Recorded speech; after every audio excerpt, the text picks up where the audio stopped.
How is Cardano evolving? Have you been keeping up with all the developments in the Cardano blockchain? Do you think there are reasons to be bullish? Personally, in my opinion, I think there are a lot of reasons to be bullish, a lot of fundamental reasons, and Messari's lead report just backs that up. So in this video, we'll actually dive deeper into this report. It has some very interesting metrics and insights that we'll dive deeper into, and then I'll give you my take and my opinion based on this information, which I think will give you some very valuable and interesting informations about Cardano. And if you're a Cardano holder, it's good that you keep up with the project. So this is a video you should not miss.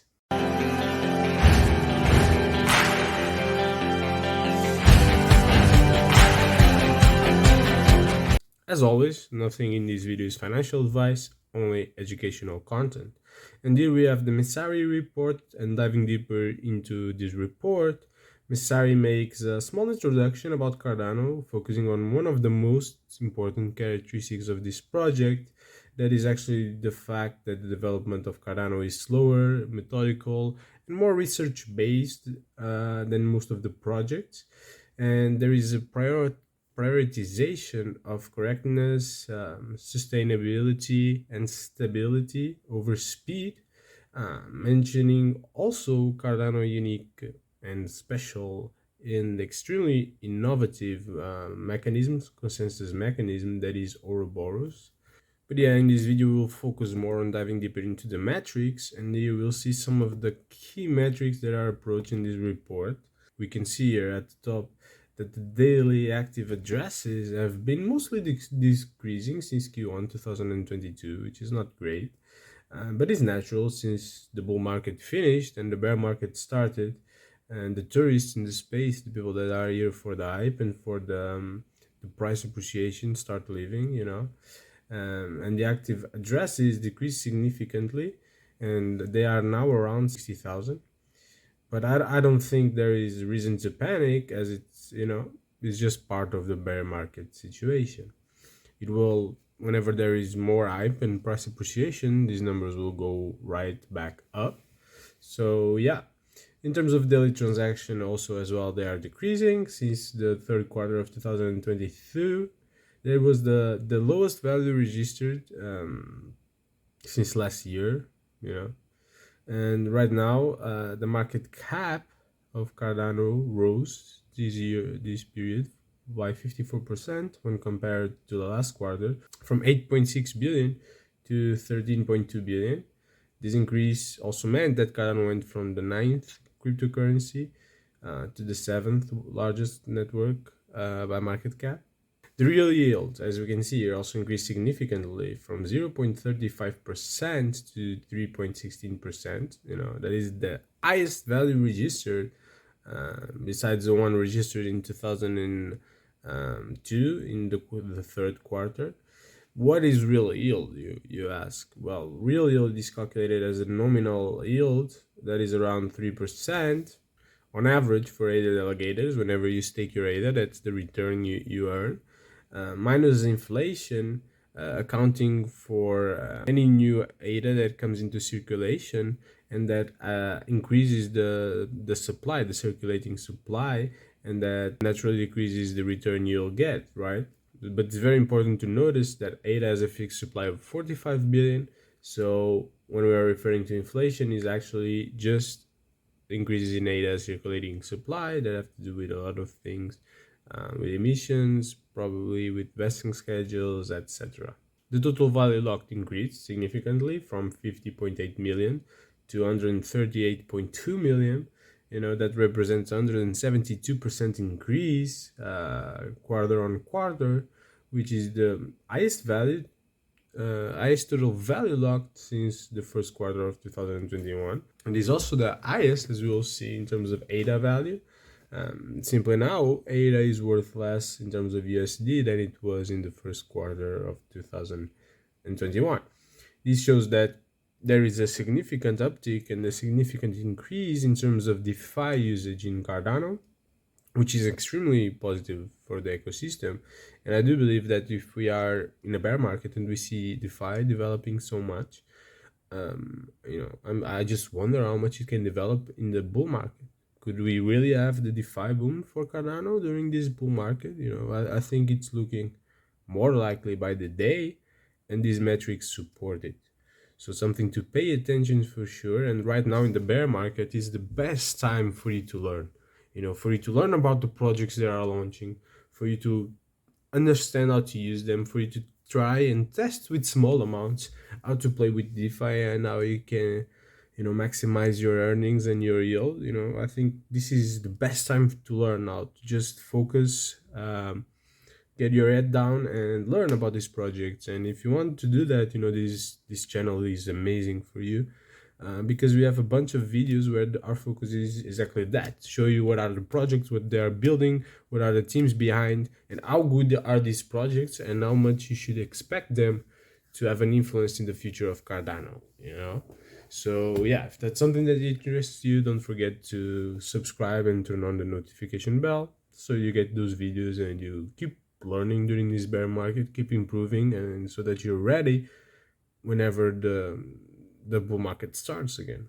However, not all is positive. It's important to notice that NFT trading volume has decreased significantly from 115.6 million to 79.5 million, and the new addresses also are decreasing, which shows we are in the bear market by 71.5% from the last quarter, which is a lot. There are basically almost no people coming, and almost no activity. Now that we have took a look at the key metrics, it's time to dive a bit deeper into the performance analysis and a network overview of Cardano. We've seen most of the values here already. We know that new addresses, decreased by 71.5% from last quarter. And one thing that's interesting to notice here is that even though that we had a similar number of transactions to the third quarter of 2023, the transaction fees were much smaller. Maybe something to do with the launch of the more efficient smart contracts using Plutus V2. Plutus V2 was made available, and a lot of projects just started upgrading it and are launching their smart contracts in Plutus V2, which I think certainly will contribute to this decrease in transaction fees. So now let's take a look at the Cardano financial overview and some important financial metrics. We've dived deeper into the key metrics. The circulating market cap increased by 54%, and the ADA price was very similar to increase as well, because inflation was super low, as you can see here, only 0.12%. But here, I think what's the most interesting thing to notice is that the ADA treasury increased from 1.11 billion to 1.21 billion, and this translates into a 9% increase quarter on quarter, with the value in USD of the treasury increasing 66% from 278 million to 460 million dollars, thanks to the appreciation of the price of ADA. And if you look at this, this is a big amount that the community will be able to deploy whenever we have governance. The treasury exists to fund projects on Cardano, to fund the development of Cardano. And with $460 million, or even more if the price of ADA increases, which I believe it should, eventually, at least in the next bull market, it's a lot of money to fund a lot of good projects and good things. So it's super bullish. And it's super bullish that we are working on governance and that we'll be able to actually use this treasury through governance very soon. So that's something we should definitely watch. And if you want to learn more about Cardano governance, just take a look at the video here at the top, which I think is going to be very explanatory. Now, here we will take a look at the Cardano ecosystem overview, where we see some important metrics to measure the healthiness of the ecosystem. It's interesting to see that the average daily app transactions have increased in this quarter, backing the story of higher DeFi adoption and usage on Cardano. The total value locked in it has also significantly increased from 200 million to 360 million in ADA terms, and has been increasing since the last quarter of 2023. Messari attributes the increase of total value locked in DeFi to the new stablecoins in the Cardano ecosystem, especially IUSD and JAD. And in fact, IUSD and JAD just drove the total stablecoin value held in the Cardano blockchain, up 261% when compared to the previous quarter, from 2 million to 10 million.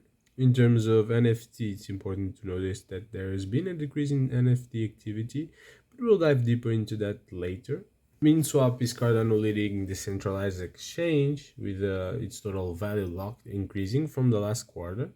However, it's seeing its dominance significantly decrease for the second quarter in a row, as we can see here in this graph. There seems to be a shift in dominance from DEXs to other DeFi applications, such as Jet, that is over collateralized ADA-backed stablecoin meeting protocol, that ended the first quarter with a DVL of 3.1 million and a dominance of 9.5%. In fact, if you'd like to learn more about Jet, you should definitely check the video above, where I explain very visually how Jet works. Then we also have Liquid, a borrowing and lending protocol that had a 8.4 million ADA locked and a dominance of 6%. And if you want to find out more about Liquid, I'll also have a video here above with a fundamental analysis of the project. And then we also have Indigo, that is a protocol that issues synthetic assets on Cardano and that has a considerable TVL of 24.1 million and a dominance of 17.4%. In fact, as we can see from this image, the increase in transactions came mostly from newer protocols.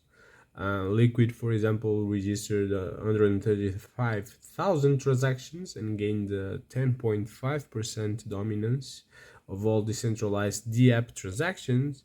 Overall, DApp transactions increased for 7.7% from the last quarter, going from 3.2 million to 3.5 million.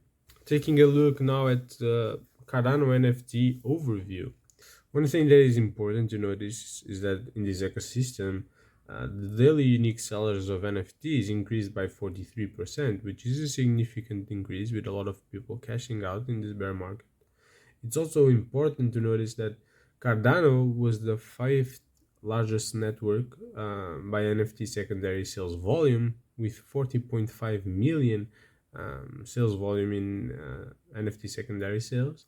The average secondary sale price on Cardano is an impressive $85.84, which is much higher than when comparing with competing NFT networks such as Flow, with an average price of $17.65, and Wax with $2.62 as the average price for NFT. Looking at these graphs, we can see that a relatively small number of sellers are responsible for the majority of the NFT transactions, meaning that a relatively small number of sellers sells to a huge community of buyers, meaning that most NFT buyers on Cardano are hodlers. They buy and they try to hold it for the long run because they believe in the project or because they want to use its utility, which is very positive, although of course there is a small group that is profiting from changes in the price of NFTs, or at least tries to do so. Some interesting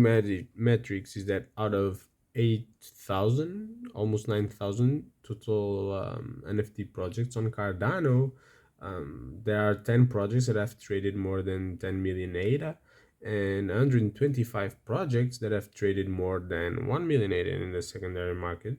Now let's dive deeper into sidechains, more specifically Milkomeda C1, the EVM compatible sidechain on Cardano that launched in the beginning of 2022. Milkomeda uses wrapped ADA as base assets for fees and gas. But as we can see here, the average daily active addresses using Milkomeda declined on the last quarter and has been declining since Q3 2022. And the average daily transactions has pretty much replicated the same exact behavior. Unfortunately, within Milkomeda, the total value locked had also been decreasing since Q2 2022. Milkomeda is also working on developments to make EVM contracts directly accessible to Cardano users from the Cardano wallets, which could actually be a game changer for the company in terms of increasing the total value locked in the chain, and also increase the chain usage, as it will make it much more easier for Cardano users to access Milkomeda. This report also mentions the new focus of Milkomeda into the gaming industry, as it speaks about Pyma Studios, as we can see here. And the first blockchain game they launched that was Jungle Wars. And in fact, Milkomeda has just recently changed their block production time to be faster and more suitable for games and for game development. So certainly something they're really betting on. Coming back to Cardano, we'll take now a look at staking and the decentralization overview of the Cardano blockchain in this last quarter. Unfortunately, since Q2 2022, the number of Cardano stake pools is decreasing, most likely due to the decrease of the price of ADA that makes running a stake pool much less profitable for stake pool operators, and some of them will likely just stop the operations. The numbers of stake pools that produce more than one block also decrease since last quarter, but it's still important to notice that is the second highest value since the beginning of 2022, only worse than the last quarter of 2022. So this is overall pretty good and positive, I would say, for decentralization. It's also interesting to note that the number of delegators has increased and is still increasing quarter on quarter, while the active stake decreased a little bit, most likely thanks to the DeFi growth, as people are starting to use DeFi protocols. So basically, they unstake their ADA gets unstaked to be used and locked into the smart contracts of these DeFi protocols. From the first time since 2022, Cardano registered less than 70% of the token supply staked. Even with this decline, Cardano is still the second highest staked blockchain, with around $10 billion of ADA staked, only behind Ethereum, that even though they have a lower staking percentage, has 35 billion in stake. Looking at the percentage that each pool stake and the percentage of delegator that each pool has, it feels like the Cardano blockchain has become a little bit more centralized, where before 198 pools were necessary to have 50% of the total stake. Now, to have 50% of the total stake, you only need 193 pools, which represents around 6.6% of the pools that have 50% of the stake. If we take a look at delegators, we have 1.7 million of total delegators, and the top 53 pools account for over 50% of the delegation. This means that like 1.8% of the pools have more than 50% of the delegators.